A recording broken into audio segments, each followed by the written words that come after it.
오늘도 당신 마음, 작가 윤창섭이 다채움으로 채워드립니다. 자존감이 무너졌을 때, 아무에게도 말하지 못했을 때, 우리는 혼자가 아닙니다. 이곳은 마음을 다독이는 공간입니다. 비교, 외로움, 상처, 그 감정을 천천히 풀어냅니다. 자존감 회복 이야기, 혼자일 때 듣는 위로, 마음이 무너졌을 때 필요한 말, 마음 치유소.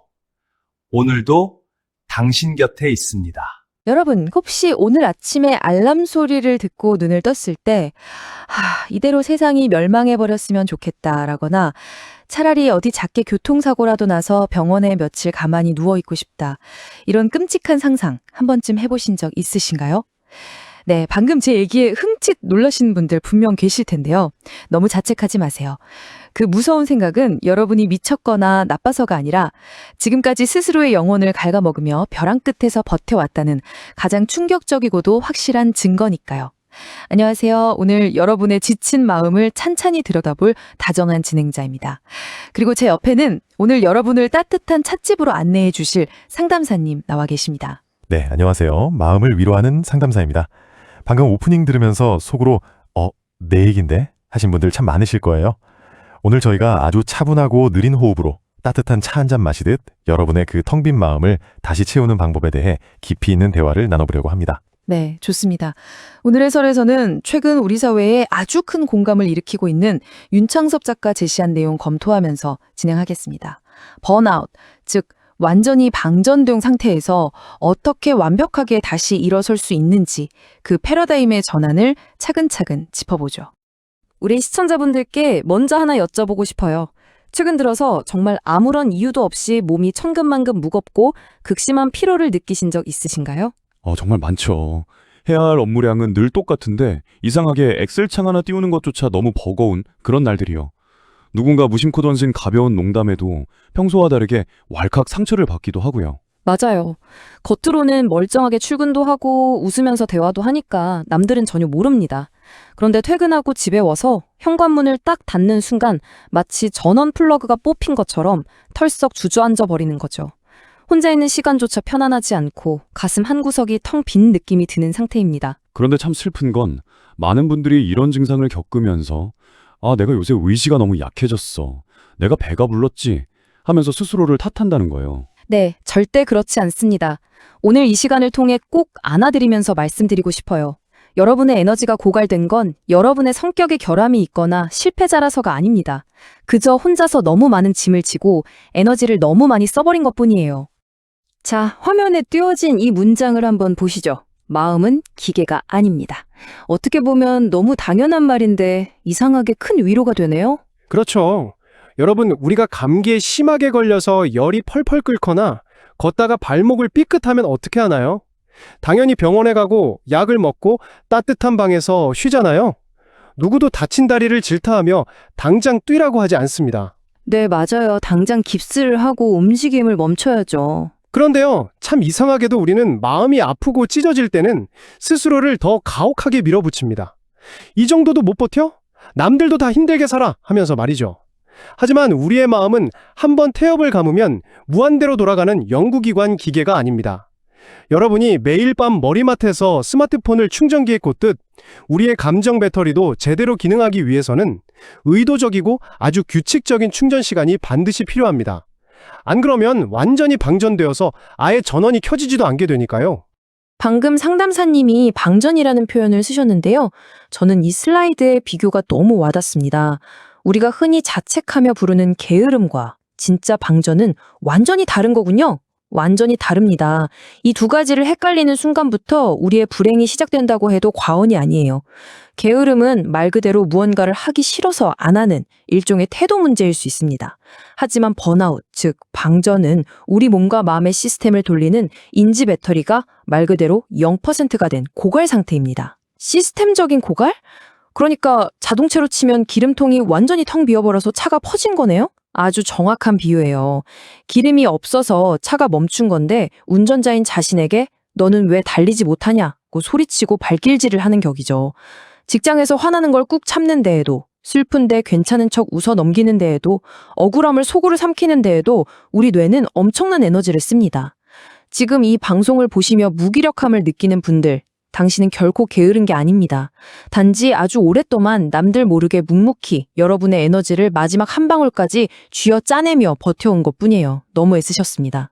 참 위로가 되는 따뜻한 말씀이네요. 그런데 이렇게 기름도 없이 억지로 버티다 보면 결국 우리 뇌에서 물리적인 타격이 발생한다고 하더라고요. 스탠퍼드 대학의 칼 와이기라는 심리학자가 이 현상을 기능장애적 각성이라고 불렀다면서요. 말이 조금 어려운데요, 상담사님? 네, 전문 용어라 조금 생소하시죠? 아주 쉽게 풀어서 설명해 드릴게요. 혹시 오래된 컴퓨터로 엄청 무거운 영상 편집 프로그램이나 고사양 게임을 동시에 여러 개 틀어본 적 있으세요? 아유, 그럼 컴퓨터 본체에서 팬이 미친 듯이 돌아가는 소리가 나면서 마우스 커서도 안 움직이고 아예 먹통이 되어버리죠. 맞습니다. 딱 그 상태예요. 우리가 감당하기 힘든 압도적인 목표나 너무 거대한 스트레스를 한꺼번에 마주하면 우리의 뇌도 멈춰버립니다. 계획을 세우고 이성적인 판단을 내리는 뇌의 최고 사령탑, 즉 전두엽의 전원이 퓨즈가 나가듯 툭 하고 꺼져버리는 거예요. 아, 뇌가 스스로 파업을 해버리는 거군요. 네. 그리고 그 자리에 두려움과 불안을 조장하는 스트레스 호르몬이 온몸을 지배하게 됩니다. 머리는 하얘지고 심장은 쿵쾅거리고 손발은 차가워지면서 아무것도 시작할 수 없는 멍한 상태. 그게 바로 뇌가 다운되어 버린 기능장애적 각성입니다. 특히 직장 생활하시는 분들은 매일매일 감정을 꾹꾹 눌러 담잖아요. 부장님이 무리한 지시를 해도 네, 알겠습니다 하고 웃어야 하고요. 이런 감정 억제가 우리 뇌에는 얼마나 큰 타격을 주나요? 어마어마한 대가를 치르게 됩니다. 경영 전문지 DBR에 소개된 연구를 보면 아주 충격적인 사실이 나옵니다. 우리가 직장이나 일상에서 내 진짜 감정을 숨기고 억누를 때마다 고도의 사고력을 담당하는 실행 기능이 뚝뚝 떨어집니다. 그러니까 화를 참느라 에너지를 다 써버려서 정작 기획서를 쓰거나 복잡한 업무를 처리할 머리가 안 돌아간다는 말씀이군요. 빙고! 바로 그겁니다. 속으로는 눈물이 나는데 모니터 앞에서는 아무렇지 않게 거래처의 메일을 쓰고 있는 그 모든 순간에 우리 뇌는 엄청난 양의 인지 배터리를 활활 불태우고 있는 겁니다. 와, 저도 모르는 사이에 배터리가 줄줄 새고 있었네요. 더 무서운 건 이런 일이 반복되면 뇌는 스스로를 보호하려고 비상수단을 씁니다. 감정의 메인 스위치 자체를 내려버리는 거죠. 그러면 슬픔이나 분노뿐만 아니라 기쁨, 행복감, 성취감 같은 좋은 감정조차 아무것도 느끼지 못하는 무감각 상태가 되어버립니다. 진행자가 감정을 잃어버린다는 게 정말 슬프네요. 그런데 사람이 이렇게 지치고 바닥을 치게 되면 꼭 자책을 하게 되더라고요. 난 왜 이것밖에 못하지? 남들은 다 잘 버티는데 나만 유난 떠는 건가? 하고요. 상담사, 저도 상담 현장에서 그런 분들을 뵐 때마다 마음이 참 아픕니다. 한국심리학회지에 게재된 연구에 따르면 이렇게 자기를 비판하고 채찍질하는 분들은 아주 사소한 실패나 실수 하나에도 온 신경이 쏠려서 스스로를 계속 스트레스와 우울의 늪으로 밀어넣게 됩니다. 내면에 끊임없이 울리는 비상벨을 달고 사는 것과 같아요. 스스로 비상벨을 울린다. 너무 고통스럽겠네요. 그럼 우리는 어떻게 해야 할까요? 화면 우측에 보이는 자기자비, 셀프 컴패션이 필요합니다. 자기접이라는 건 거창한 게 아니에요. 나와 아주 친한 딴짝 친구가 힘들다고 찾아왔을 때 여러분은 어떻게 대하시나요? 야, 네가 못나서 그런 거야. 더 노력해. 라고 비난하시나요? 에이, 당연히 아니죠. 많이 힘들었겠다. 고생했어. 잠깐 쉬어. 라고 따뜻하게 안아주죠. 맞습니다. 그 다정한 태도를 나 자신에게 똑같이 적용하는 게 자기자비입니다. 지쳐 쓰러진 나를 억지로 일으켜 세우며 채찍질하는 대신 아, 내가 지금 정말 많이 지쳐 있구나. 그럴 만도 하지. 라고 가만히 인정해 주는 겁니다. 이 안전한 느낌이 우리 내면의 에너지 누수를 꽉 막아주는 가장 강력한 지혈제가 됩니다. 나를 친구처럼 다정하게 대하라. 오늘 꼭 마음에 새겨야겠습니다. 자, 이제 화면에 아주 커다랗게 65%라는 숫자가 떴는데요. 이 숫자는 어떤 놀라운 의미를 담고 있나요? 네, 응용심리학 저널에 실린 아주 흥미로운 수치입니다. 보통 우리가 완벽하게 회복을 하려면 하와이나 조용한 숲속 펜션 같은 곳으로 일주일 정도 푹 쉬다 와야 한다고 생각하잖아요. 맞아요. 힘들 때마다 비행기표 앱부터 켜게 되죠. 하지만 연구 결과는 달렸습니다.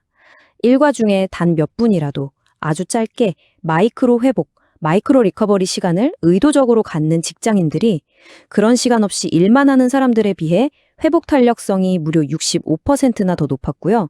번아웃에 빠질 확률은 32%나 낮았습니다. 단 몇 분의 짧은 휴식만으로도 65%나 멘탈이 강해진다고요? 그렇죠. 1년에 딱 한 번 가는 일주일짜리 거창한 휴가보다 매일매일 일상에서 전략적으로 찍어주는 작은 쉼표들이 우리의 정신적 방어막을 세우는데 훨씬 더 결정적인 역할을 한다는 겁니다. 매일 찍어주는 일상의 작은 쉼표, 당장 오늘부터 해보고 싶은데요. 혹시 시청자분들이 지금 당장 따라할 수 있는 구체적인 방법이 있을까요? 네, 과학적으로 가장 빠르게 효과가 입증된 방법이 있습니다. 바로 2분 호흡 리셋법입니다. 아주 쉬워요. 지금 저를 따라서 편안하게 의자에 기대어 보시겠어요? 네, 저도 해볼게요. 시청자 여러분도 지금 찻집에서 따뜻한 차 한 잔 마신다고 생각하시고 어깨에 힘을 툭 빼보세요. 자, 코로 4초 동안 아주 깊게 숨을 들이마십니다. 하나, 둘, 셋, 넷. 그리고 2초 동안 잠깐 숨을 멈출게요. 하나, 둘. 이제 2분으로 6초 동안 아주 천천히 길게 내쉽니다. 하나, 둘, 셋, 넷, 다섯, 여섯. 후. 와, 단 한 번만 따라했는데도 몸이 쫙 이완되면서 마음이 가라앉는 느낌이 듭니다. 맞아요. 숨을 들이마시는 것보다 내쉬는 것을 길게 하는 이 단순한 호흡 패턴은요, 우리 몸의 브레이크 역할을 하는 부교감 신경계를 즉각적으로 켜줍니다. 펄펄 끓던 스트레스 호르몬인 코르티솔 수치를 싹 낮춰주고 흐려졌던 인지적 선명함을 되찾아주는 마법 같은 버튼이죠. 호흡 외에도 직장에서 아주 짧게 할 수 있는 회복 전략들이 화면에 소개되어 있네요. 60초 스트레칭, 90초 수분 보충, 정말 사소하고 일상적인 것들이네요. 네, 번아웃에서 빠져나오기 위해서 삶의 태도를 완전히 뜯어고치거나 산속으로 들어갈 필요가 전혀 없다는 뜻입니다. 내 삶의 동선을 크게 건드리지 않고 아주 짧게 전략적인 쉼표를 찍는 거예요. 90초 수분 보충은 그냥 물 한 잔 마시는 건가요? 네, 자리에서 일어나 물 한 잔을 마시며 목을 축이는데 90초면 충분하죠. 그런데 놀랍게도 이 행동 하나가 우리 뇌의 인지 기능이 13%나 떨어지는 것을 막아줍니다. 또 복잡한 기획서를 끝내고 곧바로 다른 회의에 들어가지 마시고 딱 90초만 눈을 감고 마음의 전환, 즉 트랜지션 시간을 가져보세요. 뇌에도 환기할 시간이 필요하군요. 마지막에 있는 2분 사회적 미니 연결은 동료와 가볍게 스몰 토크를 하는 건가요? 맞습니다. 휴게실에서 동료를 마주쳤을 때 오늘 날씨 참 좋죠? 라며 가볍게 미소 짓는 2분의 시간. 이 짧은 연결이 우리 뇌의 보상신경망에 불을 반짝 켜줍니다. 인간관계에서 오는 작은 온기가 스트레스를 튕겨내는 심리적 완충제를 만들어주는 겁니다. 진행자, 마이크로 휴식으로 에너지를 조금 채웠다면 이제 다시 조금씩 앞으로 나아가야 할 텐데요. 그런데 완전히 지쳐있는 상태에서 다시 시작하려니 발걸음이 쉽게 떨어지지가 않아요. 너무 당연합니다. 방전되었다가 이제 겨우 눈을 떴는데 어떻게 갑자기 전속력으로 달리겠어요. 이럴 때 하버드 대학의 테레사 아마빌레 교수가 12,000건이 넘는 직장인들의 일기를 분석해서 찾아낸 마법 같은 원리가 하나 있습니다. 바로 진행 원칙, 프로그레스 프린시플이라는 건데요. 진행 원칙이요? 작은 진전이 긍정적 감정을 유발한다는 의미인가요? 네. 우리 뇌는 참 재미있고도 단순한 구석이 있습니다.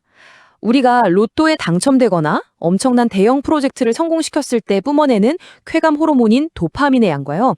아침에 일어나서 이불을 가지런히 개어놓았을 때 뿜어내는 도파민의 양이 뇌의 관점에서는 놀랍게도 거의 똑같습니다. 정말요? 엄청난 대성공과 이불 개기의 뇌과학적 쾌감이 똑같다고요? 네. 핵심은 목표의 크기가 아니라 성취감을 맛보는 빈도에 있습니다. 아주 사소하더라도 매일 무언가를 해냈다는 그 작은 진전의 감각이 뇌에 도파민을 분비시키고 그 긍정적인 감정이 다시 다음 행동을 하게 만드는 연료가 되는 거죠. 이게 바로 스스로 굴러가는 진행 루프입니다. 와, 성취의 크기보다 빈도가 중요하다는 말이 정말 뇌를 탁 치는 느낌입니다. 화면에 또 한 번 의미심장한 수치가 나왔네요. 40%라는 이 숫자는 어떤 뜻인가요? 에베레스트산 정상이라는 거대한 산봉우리만 쳐다보고 걷는 사람과 내 발끝 앞에 있는 아주 작은 돌멩이들을 하나씩 징검다리 삼아 밟고 지나가는 사람의 차이를 보여주는 수치입니다. 아주 작게 쪼갠 마이크로 목표를 세우고 전진하는 사람들이 거대한 목표 하나만 쫓는 사람들보다 성과가 무려 40%나 더 좋다는 통계예요. 성과가 더 좋다는 건 결국 목표에 도달할 확률도 더 높고 빠르다는 거네요. 맞습니다. 게다가 스트레스는 훨씬 덜 받죠. 무거운 짐을 지고 가파른 절벽을 오르는 게 아니라 평지에 있는 아주 낮은 계단들을 콧노래를 부르면서 총총총 올라가는 것과 같으니까요. 작은 성취들이 계속해서 도파민을 공급해주니 중간에 지치지 않고 오히려 거스릴 수 없는 엄청난 추진력이 생기게 됩니다. 그럼 그렇게 작은 계단을 만들려면 어떻게 해야 할까요? 여기 5단계 마이크로 목표 프레임워크가 나와 있네요. 우리 뇌는 목표가 너무 크면 이건 내가 감당 못할 위협인데? 하고 패닉 버튼을 눌러버립니다. 그래서 뇌를 다정하게 속여야 해요. 뇌를 속인다고요? 네, 아주 사소한 일처럼 위장하는 거죠. 예를 들어 올해 책을 한 권 쓰겠다라는 거대한 비전이 있다면 그걸 12주 단위로 쪼개고 다시 이번 달, 이번 주 단위로 잘게 자릅니다. 그리고 맨 마지막 5단계인 11 마이크로 행동에 도달하면 목표가 아주 하찮아질 정도로 작아집니다. 책 한 권 쓰기가 11 마이크로 행동으로 오면 어떻게 되나요? 오늘 노트북 전원 켜고 한 컴 오피스 열기가 되는 겁니다. 뇌가 보기에 에이 그 정도야 숨 쉬는 것보다 쉽지 라고 느낄 만큼 작게 만들어서 거부감 없어 실행의 첫 단추를 끼우게 만드는 아주 똑똑한 전략입니다. 노트북 전원 켜기. 그렇게 하니까 정말 당장 할 수 있을 것 같은 자신감이 드네요. 자, 여기서 오늘 해설의 가장 핵심적이고 중요한 개념이 등장합니다. 바로 최소 생존 행동. 영어로는 MVA, Minimum Viable Action 이라고 부르는 개념이군요. 네, 여러분. 오늘 이 개념 하나만 마음에 쏙 담아가셔도 큰 위로가 되실 겁니다. 우리가 다이어트나 영어 공부를 하다가 하루 이틀 빼먹으면 어떻게 되죠? 보통 망했다. 이번 생은 틀렸어. 하고 완전히 포기해버리죠. 그러다 며칠 뒤에 죄책감에 시달리며 아니지, 다시 빡세게 해야지 하고 무리하다가 또 포기하고요. 바로 그겁니다. 완전히 멈췄던 지점에서 원래 강도대로 다시 완벽하게 시작하려고 하니까 좌절하는 거예요. 무너진 자리에서 다시 일어설 때 우리에게 필요한 건 어제처럼 완벽하게 해내는 내 모습이 아닙니다. 목표의 본질이 완전히 꺼지지 않을 정도로만 간신히 유지하는 남들이 보기엔 아주 작고 초라해 보일지 모르는 행동. 그게 바로 최소 생존 행동입니다. 완벽주의라는 늪에서 빠져나와 일상으로 다시 건너가게 해주는 아주 튼튼하고 안전한 구명조끼 같은 거죠. 진행자, 최소 생존 행동의 구체적인 예시들이 화면에 뜨고 있습니다. 8km를 달리고 싶다면 10번 걷기부터, 2000자를 쓰고 싶다면 100자 쓰기부터. 와, 정말 마음의 짐이 확 내려가네요. 방전된 상태에서 가장 피해야 할 적은 바로 죄책감입니다. 몇 달 동안 숨쉬기 운동만 하던 사람이 갑자기 8km를 뛰려고 하면 우리 몸과 뇌는 기겁하며 파업해버립니다. 이때 여러분의 최소 생존 행동은 그저 현관에서 운동화 끈을 묶고 집 앞 10분 걷기가 되어야 합니다. 30분 명상 대신 2분 동안 가만히 앉아보기. 이건 정말 안 하는 게 더 이상할 정도로 작네요. 맞아요. 도저히 핑계를 댈 수 없을 만큼 너무 사소해서 안 하는 게 더 쑥스러울 만큼 작게 만들어야 합니다. 그래야 난 왜 이것도 못하지? 라는 죄책감의 굴레를 툭 끊어내고 다시 편안하고 부드럽게 첫걸음을 뗄 수 있거든요. 그런데 또 이렇게 생각하시는 분들도 계실 것 같아요. 그렇게 하루에 100자 쓰고 10분 걸어서 도대체 언제 성공하고 언제 인생이 바뀌냐, 너무 하찮은 거 아니냐 하고요. 네, 충분히 그렇게 조급하게 생각하실 수 있습니다. 그런데요, 이 작고 하찮아 보이는 행동들은 단순히 생산성 기술이 아닙니다. 화면의 명언을 함께 보시죠. 다르다고 결심해서 변하는 것이 아니라 스스로 증명함으로써 변하는 것입니다. 스스로 증명한다, 어떤 의미일까요? 매년 1월 1일에 다이어리에 큼지막하게 올해는 완전히 새로운 사람으로 거듭나겠다 라고 거창하게 선언하는 것 해보셨죠? 하지만 며칠 못 갑니다. 대신에 무기력한 아침에 간신히 몸을 일으켜 샤워를 하고 대충이라도 밥을 챙겨 먹고 노트에 100자의 글을 끄적이는 그 사소한 행동 하나하나는요, 내 뇌에게 봐라, 나는 무너지지 않고 매일 뭔가를 해내는 사람이다 라고 증거를 제출하는 과정입니다. 결국 바닥난 자존감을 다시 차곡차곡 쌓아 올리고 나에 대한 신뢰, 즉 새로운 정체성을 조립해가는 결정적인 투표권 같은 거군요. 아주 정확합니다. 그 사소한 투표들이 매일 모여서 완전히 새로운 나를 만들어냅니다. 진행자, 그리고 그 작은 일상의 투표권들이 모였을 때 일어나는 기적의 숫자가 바로 이 37.78이군요. 네, 이건 단순한 위로가 아니라 수학적인 마법입니다. 매일매일 내 삶을 딱 1%씩만 개선해 본다고 상상해 보세요. 1.01을 365번, 즉 1년 동안 곱하면 어떻게 될까요? 무려 37.78이 나온다는 거죠. 복리의 마법이네요. 맞습니다. 오늘보다 내일 1%만 더 나아지는 그 하찮아 보이는 행동이 1년 뒤면 지금의 나보다 무려 38배 가까이 훌쩍 성장해 있는 엄청난 결과로 돌아옵니다. 영화 속 주인공처럼 하룻밤 사이에 피눈물 나는 결심으로 영웅이 되는 게 아닙니다. 남들 보기엔 하품이 나올 만큼 지루하게 반복되는 일상의 작은 1%들이 차곡차곡 쌓여 무너진 우리 인생을 가장 견고하고 완벽하게 재건해내는 겁니다. 네, 오늘 해설의 여정이 어느덧 막바지를 향해 가고 있는데요. 화면에 뜬 이 문장, 정말 제 마음에 깊은 파도를 일으킵니다. 당신은 망가진 것이 아닙니다. 단지 회복이 필요할 뿐입니다. 지금 이 방송을 보시면서도 여전히 손가락 하나 까딱하기 힘들어서 침대에 우두커니 누워 계신 분들이 있을 겁니다. 부디 부탁드립니다. 제발 스스로를 비난하지 마세요. 여러분의 에너지가 지금 완전히 바닥난 이유는요. 그동안 여러분이 감당하려 했던 책임감과 삶의 무게가 그만큼 깊고 무거웠다는 뜻입니다. 맞아요. 치열하게 사랑하고 치열하게 견뎌왔기에 다 써버린 거죠. 네, 여러분은 결코 고장나고 쓸모없이 망가진 게 아닙니다. 단지 지금 이 순간 아주 깊고 따뜻한 충전의 시간이 필요할 뿐입니다. 스스로에 대한 다정한 이해와 수용, 그리고 앞서 말씀드린 아주 작은 일상의 쉼표들, 바로 거기서부터 모든 것은 부드럽게 다시 시작될 수 있습니다. 마음을 회복한다는 건 어쩌면 어제보다 더 독하게, 더 치열하게 사는 법을 다짐하는 게 아니라 나를 덜 다치게 하고 더 다정하게 안아주며 사는 법을 배우는 과정인 것 같습니다. 맞습니다. 거대한 목표, 완벽한 계획, 그런 무거운 짐들은 잠시 현관문 밖에 내려놓으세요. 따뜻한 물 한 잔 천천히 마시기, 눈 감고 2분 동안 깊게 호흡하기, 아니면 창문 열고 가만히 바깥바람 쐬기, 그 어떤 사소한 것이든 좋습니다. 나를 부수고 갉아먹지 않으면서 다시 부드럽게 일으켜 세워줄 수 있는 행동. 오늘 여러분만의 첫 번째 최소 생존 행동은 무엇입니까? 오늘 저희가 준비한 찻집에서의 긴 대화가 여러분의 완벽하고 따뜻한 회복을 향한 위대한 첫걸음이 되었기를 진심으로 응원합니다. 지금까지 해설을 함께 해주신 여러분 고맙습니다. 여러분의 매일을 따뜻하게 응원합니다. 감사합니다. 다음 시간엔 더 깊은 이야기로 찾아뵙겠습니다. 구독과 좋아요 잊지 마세요.